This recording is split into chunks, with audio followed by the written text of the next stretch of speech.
64 qualities of Krishna in the Nectar of Devotion. And then it's described how other personalities of Godhead, even up to Balaram, can have even a maximum of 62 of those 64 qualities. Balaram is almost like Krishna, but he doesn't play the flute, and he doesn't have these beautiful pastimes with Radha. Right? So these are two things that are missing from Balaram that are present in Krishna. And then similarly, in the Vishnu forms, in the Vaikuntha planets, they have less qualities. And then the pastime, like the Purusha avatars in the material world, they have less qualities. Right? And then by the time you get down to Lord Brahma and the demigods, they have even less. Right? And then, of course, the ordinary jivas in the earth planet, they have even less qualities. So when we try to get happiness by relationship with another jiva, they have very limited qualities. So how can we get full happiness from that? But when we worship the demigods, that's better. And when we worship Lord Brahma, that's even better. And then when we worship the super soul, because he's Vishnu, he has finally, we're worshiping someone with all the qualities of the personality of Godhead. But when we worship Lord Ramachandra, that's even better, because he has more qualities. And when we worship Lord Balaram, that's even better. But then finally, when we worship Krishna, that's the ultimate. He has all the transcendental qualities. And so we get full enjoyment from that worship. Full happiness. How is it that Radha opens the path to Krishna? Why do we need to go through her and not direct to Krishna? Oh, because she is the greatest servant of Krishna. She gives more pleasure than anybody else. So if we serve her, it's just like, for example, let's say you wanted to see the president. Right? I don't know why you'd want to see the president. But let's say you wanted to see the president. I know why you want to see the president. If you wanted to see the president, first you have to maybe write to your local congressman, and then maybe you meet your congressman, and then he introduces you to the senator, and then the senator introduces you to somebody in the cabinet, and then you get an invitation to go to the White House, and then maybe you can meet the president. You have to go step by step. You can't just go directly to the president. If you go knock on the White House gate, hey, I want to see the president, get lost.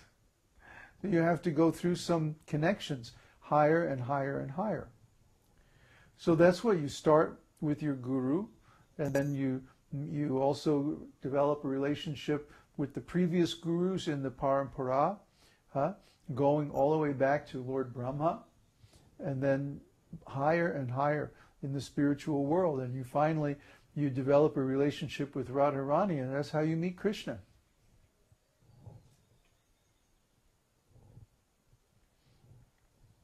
Now somebody's going to ask, how do you develop your relationship with Radharani? Right? You already know? Yeah. How? Chant Hare Krishna. Well, no, it's through Lord Chaitanya. Because Lord Chaitanya is in the mood of Radharani. See? And Gadadhar is directly Radharani herself. This is very confidential. Gadadhar is Radharani's mood, the incarnation of Radharani's mood.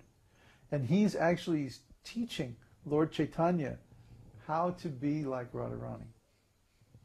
There's pastimes where Lord Chaitanya is in a particular mood, relishing a particular mood of Radharani. And Gadadhar will be saying, no, it's not exactly like that. It's like this. And then he would demonstrate. So by creating or cultivating relationships with Lord Chaitanya and the Panchatattva, we approach Radharani. Radharani is very difficult to approach She's not even mentioned by name in Srimad Bhagavatam.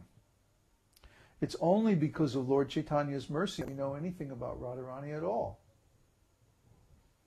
So we have to approach Radharani through Lord Chaitanya by serving Nitai Gauranga. They can get us in. Otherwise, we have no access. These are such confidential pastimes. I mean, when Krishna was present on the planet, even his own family members didn't really know anything about his relationship with Radharani. It was so confidential. Why? Because there was no need for them to know. They had their own relationship in a different mood. So the pastimes of Krishna are like compartmentalized. Like the people who are in the mood of Dwarka, where Krishna is a great king, they're very formal. Their mood is more like, like kings and courtiers and people like that. Politics, they're kshatriyas. They're like that. But the people in Vrindavan, in Braja, are very informal. Because that's what they're cowherd people. They're very, very easygoing, laid back, like the people in the village here. So they have a different mood, and they have a different relationship with Krishna. So there's no need for these other devotees to know anything about that, and they don't. What's that? Female personalities like Radha and Tulsi are so important and indispensable to worship Krishna. Is the female expression of love more pure than the masculine expression of love? Oh boy. Well, you explained it very well the other day. Oh, I did? Yes. Okay.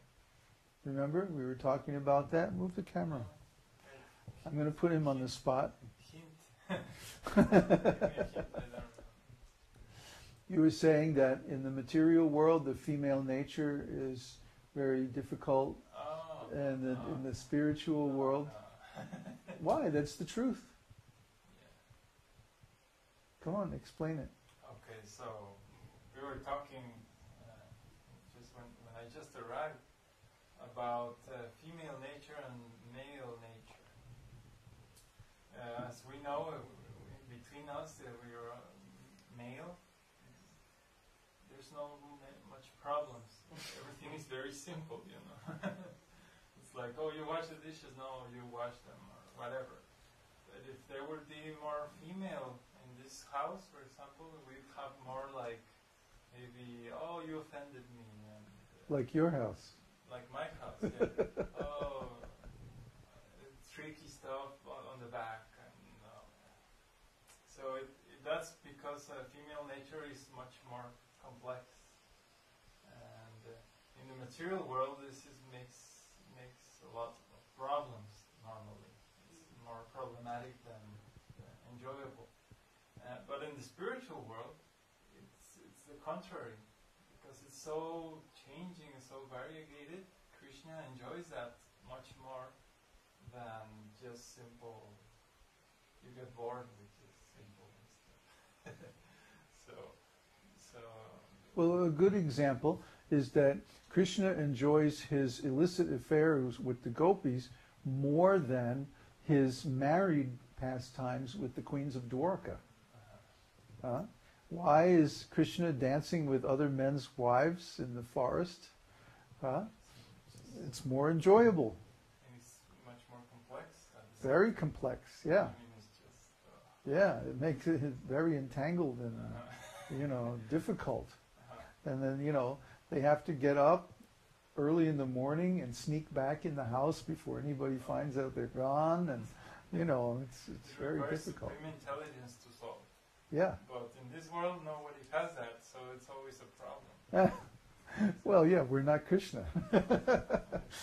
Krishna likes a challenge. Krishna, you can imagine Krishna must get bored, like with the ordinary worship that goes by a formula, they're chanting the same prayer every day.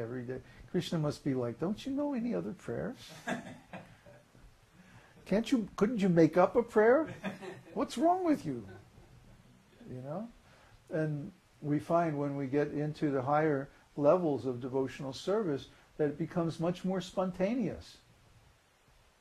The spontaneity of the expression is part of the quality of pure devotional service. So, just like the higher levels of Raganuga Bhakti is known as spontaneous love. Spontaneous means you're not reading out of a book. Oh, my dear Krishna, you are the Lord, you know. No, it's spontaneous. You just love Krishna because of his lovable qualities. And you express that in a natural way.